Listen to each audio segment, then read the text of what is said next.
আল্লাহ বলছেন মানুষের মধ্যে কিছু মানুষ আছে, সবাই না, ওয়া মিনান নাস, মানুষের মধ্যে কিছু মানুষ আছে যারা কিনা মাইয়াশরি নাফসাহু ইবতিগা মারদাতিল্লাহ, যেই মানুষগুলো আল্লাহ পাকের সন্তুষ্টির জন্য তাদের নফসটাকে বিক্রি করে দিয়েছে।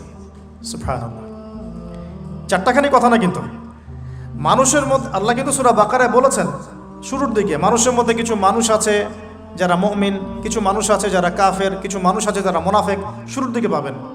এখানে আল্লাহ পাক বলছেন মানুষের মধ্যে কিছু মানুষ আছে যারা তাদের নফসটাকে আল্লাহর সন্তুষ্টির জন্য বিক্রি করে দিয়েছে। সুবহানাল্লাহ, মানে তাদের জীবনের মূল থিমটাই হচ্ছে আল্লাহ পাকের সন্তুষ্টি অর্জন করা। কোনো কিছুকেই তারা আল্লাহর সন্তুষ্টির উপর প্রাধান্য দিবে না। যদি কোটি টাকার অফার আসে হারাম, সে সেটা রিজেক্ট করবে, আল্লাহ নারাজ হবে।